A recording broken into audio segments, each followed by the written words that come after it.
Hi, my name is Jamie. I'm an alcoholic. My sobriety date is 2/4/22, and I'm very grateful I got here for my own sobriety. Well, I first came to Alcoholics Anonymous with my mother when I was very young. A bunch of ladies like ourselves came and picked us up as a family, loaded us up into the van and took us away to a country, small town, Wills Point, Texas, in the middle of the country. There was like a barn where there were a bunch of people from neighboring small towns, and that was the Alcoholics Anonymous meeting. And back then they used to call us Callaholics. So I think it became Al-Anon, but we were called Callaholics. So the kids were in one room, and of course the adults were in the other room drinking coffee and smoking, and there was a speaker and doing whatever they do and what we do, and that was my initial exposure to Alcoholics Anonymous. Um, I love chapter 3 more about alcoholism. It is an in-depth explanation of our diagnosis, and it will go there's a lot in there, and it's taken me a long time to understand the grip of progressive illness. Always worse, never better. The grip. I was, as a child, caught in my mother's grip of alcoholism, and then later my own grip of alcoholism. I'm very familiar with alcoholism. I'm very familiar with this disease. I know it in and out. I'm um, okay with that fact today that I am an expert at this because I have relapsed so many times, and I have tried to drink every imaginable way at every imaginable moment, whether it be on vacation, at work, on airplanes, at school, at college and nursing school, before assisting surgeries, after, during, it didn't matter. I would smoke marijuana at the drop. I could I never could imagine living my life without a substance of any kind, anything. And I remember thinking that when I was in high school, since I knew I was an alcoholic, right? I'd been exposed to those meetings at a young age, that it was um, knowing that I was an alcoholic, that I was allowed to drink, which is a very kind of strange bit of information to take away when you're 17 or 18 years old, that since I'm an alcoholic, that I'm allowed to drink, versus there is a solution, right? I hadn't gotten to that part yet. But I did get there on my own in 1994. Um, I'd taken a bunch of ecstasy, as they called it back then, and LSD, right? Acid, whatever. And of course, drinking is the backdrop. There's always alcohol. I can give you names of new kinds of alcohol. Like when we were in high school, it was given people to give us bottles of Old English Schlitz malt liquor, Mickey's, Bartles and James, Boone's Farm, Strawberry Hill. They came out with that box of wine you could buy, Carlo Rossi, those big jugs. This was high school. This was high school. I hadn't even made it to my adult life yet. I was already drenching alcohol all over the sexual abuse and rape from my childhood and my teenage years, because that's how I learned to live with all of that trauma that had gone on, was with alcohol. So in 1994, I think I was watching Oprah. It was the Oprahization of America, so I'm a product of that. There was a lot of information that went down during the 80s and 90s, because when you came home from school, that's what I watched. You either watched that, the after school special, but a lot of it was Oprah, because she had celebrities on there. Madonna was going to be on there, this person, everybody was going to be on there. Well, we started to learn more about sexual abuse, right? Because she was sexually abused, food, and drugs and alcohol. And she had a show on there about the 12 steps, keeping with our anonymity. They didn't talk about Alcoholics Anonymous. And I remember there being one of her drivers on there that said he owed her an amends because he picked her up one time. He dropped her off and then drove around the back of whatever venue she was at and shot up heroin, and then waited for her to call or whatever. I'm not sure cell phones were popular back then. And then he rode around to the front and picked her back up. Well, that was kind of eye-opening for someone my age. Oh my God, now here we are, another moment of clarity. There is a solution. So I took my first sobriety date. Ironically, it was 2/7 of 94. Today it's 2/4/22. And I was off and running. And I remember listening to Marianne Williamson, Emmett Fox, the Celestine Prophecy, all of that. I've always kind of been a reader, but it went from, Judy Blume and Freckle Juice and Sweet Valley High and all of the stuff we read in junior high and high school to now these, much metaphysics, I guess they called it. But the one thing that changed my life was listening to a person here in Los Angeles in Alcoholics Anonymous named Marie Stinner. I never met Marie Stinner. I don't know who she was. Some people now tell me that they knew her wife. Her wife's name was Joan. Well, Marie Stinner sponsored a lot of gay men. She sponsored a lot of people. And Marie Stinner started to talk about sexual abuse, rape as a child in a very different way than I had ever heard it talked about before. She started to talk about it, our sexual behavior being fueled by alcohol and drugs. Now, keep in mind, HIV/AIDS had gripped down on the gay population at that time. So she was dealing with a lot of gay men in recovery who were dying. But I also remember that she said, the gay guys I sponsor, no, you're not responsible when that person put their penis in your bottom when you were a young person. You're not responsible. That is not your responsibility. You weren't old enough to give consent. And then she went into talking about, this is Alcoholics Anonymous, right? Early 90s. She went into talking about what our part is in that situation. And she said, your part is today. Continuing to reenact that moment. Continuing to reenact that moment today and hurting yourself with your sexual behavior. Well, I thought I was being loved. And love equals God, right? So I thought I was being loved and finding God.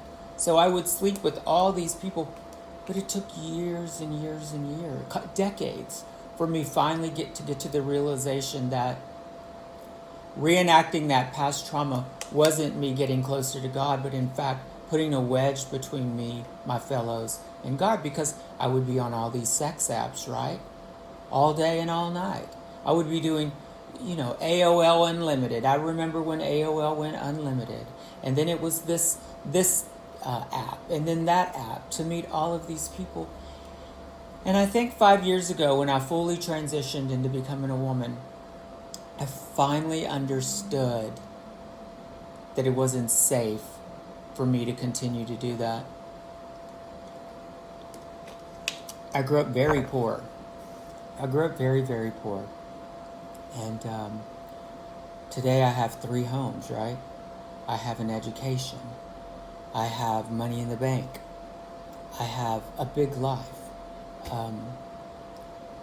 But it's all because of Alcoholics Anonymous. Because I haven't done anything else. I didn't go to treatment. I didn't go to long-term therapy. This has been the only thing. Don Norman, Jim Hooker, Jim Andre, all of these old timers, Hal Newman, Steve Black. So many old timers have imparted to me the readings Like you read, now I read the daily reflection every day instead of turning on my Grinder app or my social. Well, I don't have Grinder anymore. Turning on Facebook or Instagram. I don't do that today. I willingly open this book. You want to know why? Because the daily reflection takes me through the steps.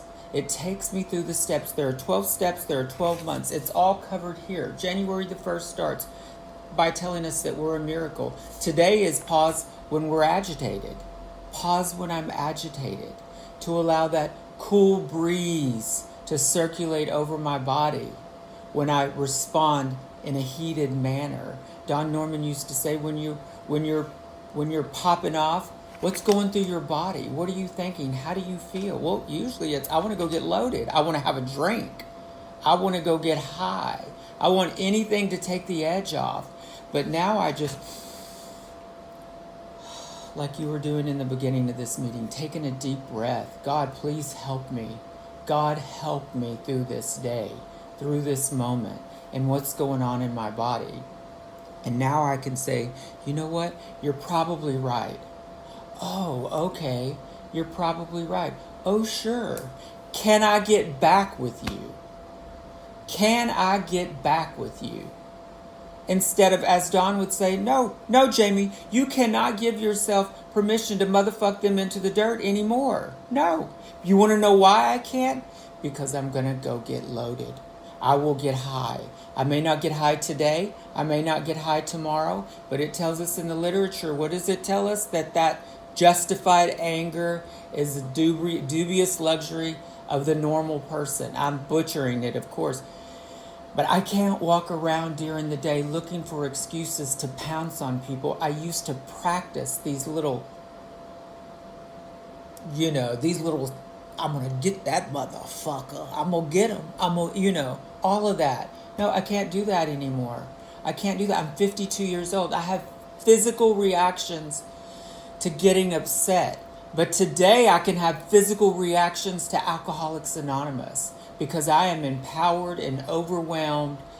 I love Alcoholics Anonymous. I was asked this year to help start a big book study centered around the 12 steps and 12 traditions without resistance. Yes, I can. You want to know why? Because I am not occupied with these damn social media hookup sites where I got to be on there to see if somebody, and it's not even a real person. It's an algorithm.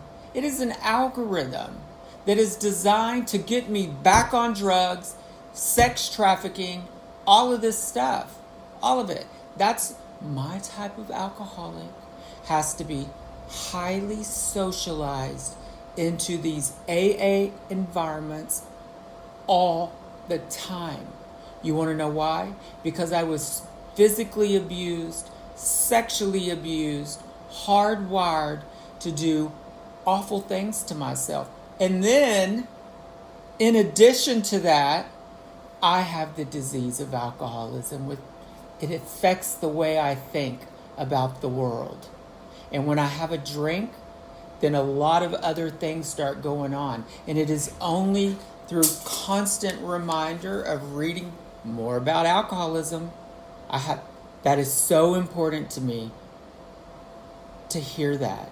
The daily reflection taking me through the steps, reading the big book, the 12 and 12. What I've learned since is just tell me when I'm done. What I've learned is that if I go and motherfuck people into the dirt and talk trash, 5 minutes, talk trash about everybody. What does step 8 tell me in the 12 and 12? I don't have it in front of me.